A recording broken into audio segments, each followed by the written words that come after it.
Chapter 1. Mainland Naga Opinion. A shift from idealism to realism. The political landscape in Nagaland has undergone a gradual but firm transformation, with the majority of mainland Nagas beginning to express pragmatic reservations about the National Socialist Council of Nagalim, Isak Muiwa, popularly known as NSCN IM. Their core demands sovereignty, a separate Naga constitution, and a distinct Naga flag once commanded widespread emotional resonance. Now, those ideals are increasingly tempered by economic aspirations, security concerns, and fatigue from decades of unresolved negotiations. According to a report in the Indian Express published in April 2025, young urban Nagas in Kohima, Dimapur, and Mokokchung are no longer as ideologically invested in the NSCN IM's vision. Citing interviews with student leaders, the report notes that historic rights must be balanced with present realities, emphasizing aspirations for job creation, connectivity, and academic advancement over ethnic sovereignty. Deccan Herald's May 2025 issue reinforced this trend, pointing out the symbolic importance of the defection of Ikato Chishiswu, a senior NSCN IM figure, to the Naga national political groups, NNPGs. Swu reportedly said, "The people no longer have the appetite for indefinite ambiguity. They need clarity, not constant taxation and fear." The article noted that his move reflected a growing disconnect between NSCN IM leadership and the people they claim to represent. Adding to this sentiment is widespread resentment toward NSCN IM's unofficial taxation. As reported by Eastern Mirror Nagaland in March 2025, multiple local shopkeepers and transport unions allege they pay annual or even monthly revolutionary taxes to the group. One anonymous resident of Dimapur said, "This is no longer a revolution, it's an extortion network." In statements captured by Shankar IAS Parliament, April 2025, Nagaland Chief Minister Nephew Rio maintained a moderate tone.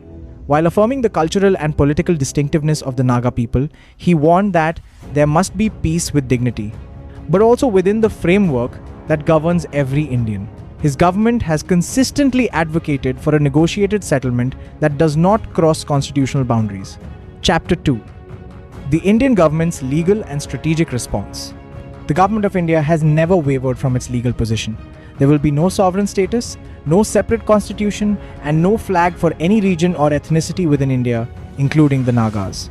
This position has hardened in the wake of the 2019 abrogation of Article 370, which dismantled Jammu and Kashmir's special status. A detailed May 2025 analysis by Vajiram, Ravi Current Affairs interpreted the 2015 Framework Agreement not as a nod to dual sovereignty, but as a statement of administrative flexibility. The article stated, references to shared sovereignty were political expressions, not constitutional provisions. Indian negotiators, including former interlocutor and Governor R.N. Ravi, have restated that India will never allow two constitutions and two flags. The Indian government has also strategically empowered rival groups like the NNPGs to undercut NSCN IM's claim as the sole representative of Naga aspirations. According to Deccan Herald, May 2025, this has successfully fragmented insurgent unity and provided Delhi multiple negotiation fronts. A senior Ministry of Home Affairs official was quoted as saying, "We want peace, but not on separatist terms." Furthermore, the presence of the Assam Rifles and paramilitary intelligence in the region has been increased to monitor any resurgence in militant activities. Government officials remain alert to what they perceive as NSCN IM's tactic of prolonging negotiations while maintaining parallel administrative structures in Naga-dominated areas. Chapter 3. NSCN IM Defiance amid isolation. The NSCN IM leadership has remained adamant on its foundational claims. In a March 2025 interview with the New Indian Express, Chairman Q. Tuku reiterated that any political agreement excluding a separate flag, constitution, and sovereignty is not acceptable. He accused the centre of eyeing Naga land for its mineral wealth and trying to reduce the movement to a bureaucratic compromise. Tuku stated, "The wealth of our land belongs to the Naga people. If India believes we will surrender our sovereign rights, they are mistaken." He warned that the Nagas would take their own course if a political resolution continues to elude them. This was interpreted by analysts as a threat of potential resumption of armed struggle, although NSCN IM has so far abided by ceasefire terms.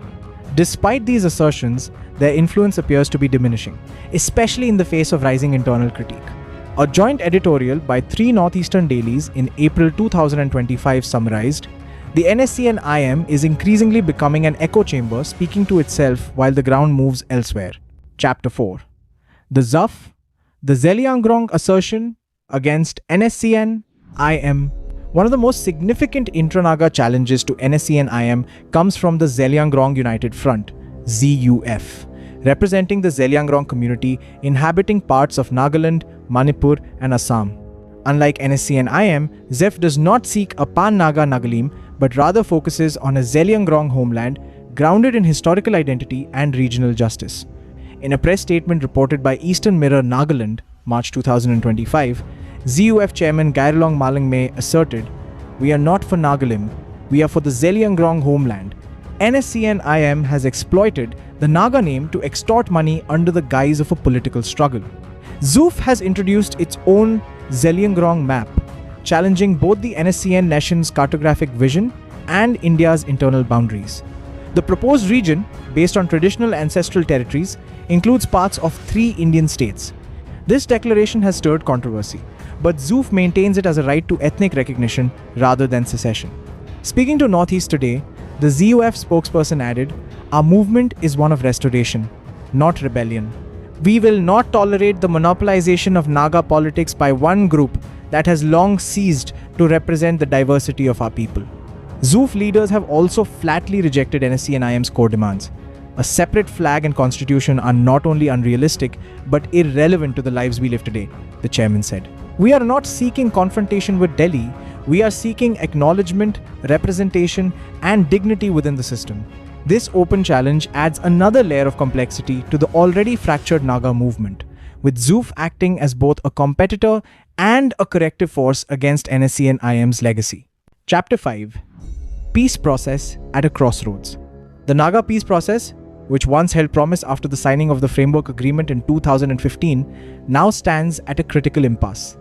Years of stalling, miscommunication, and shifting public priorities have drained the energy that once fueled widespread support. According to a policy brief by the Institute for Defense Studies and Analysis, IDSA, in May 2025, the Naga question is no longer just a binary conflict between separatists and the state. It is now a tangle of intra-ethnic politics, generational divides, and competing territorial claims. The report stated, "The longer the process drags, the more entrenched the divisions become. Unity is fraying. Civil society has begun to fill the vacuum left by faltering political leadership. The Nagaland Baptist Church Council, women's organizations, and student unions have collectively urged all groups to put people over politics." In April 2025, 10 women's groups issued a joint statement advocating for dignified compromise, cultural protection, and an immediate end to the collection of taxes in the name of nationalism. A few analysts see a potential breakthrough if the Indian government intensifies engagement with civil actors rather than just armed groups. As political commentator Longri K of Nagaland today wrote in a recent op-ed, "Lasting peace must be negotiated not in the forests, but in the hearts of the people." Chapter 6. Conclusion. The road to resolution. The story of Naga nationalism has always been a complex one, but today the narrative has splintered across ideological, tribal, and generational lines. The NSCN IM, once the singular voice of Naga aspiration, is now viewed by many as isolated, rigid, and exploitative. Its demands for a flag, constitution, and sovereignty increasingly sound like echoes from a past that few young Nagas wish to revisit. The Indian government, backed by constitutional integrity and political pragmatism, remains unyielding on the matter of national symbols. Yet, its current strategy of multi-channel engagement empowering NNPGs, sidelining maximalist groups, and bolstering regional forces like ZUF appears to be shifting the balance. And in the ZUF's rise, a new narrative is emerging, one that emphasizes local identity, regional unity, and moral accountability. Whether Zeliangrong aspirations eventually translate into administrative recognition remains uncertain. But what is clear is that the age of singular authority over Naga political discourse is over. The road ahead will not be easy, but it must begin with truth, inclusivity, and a willingness to abandon illusions of the past. Only then can the people of Nagaland and the wider Naga communities across Northeast India find the peace they deserve. Zalengam Media disclaimer. This report is a product of independent journalistic investigation. All information is based on verified publications from national and regional news agencies, public policy think tanks, and official statements made between 2023 and 2025. No speculative or fictionalized content has been included. Zalengam Media does not endorse any group or claim mentioned herein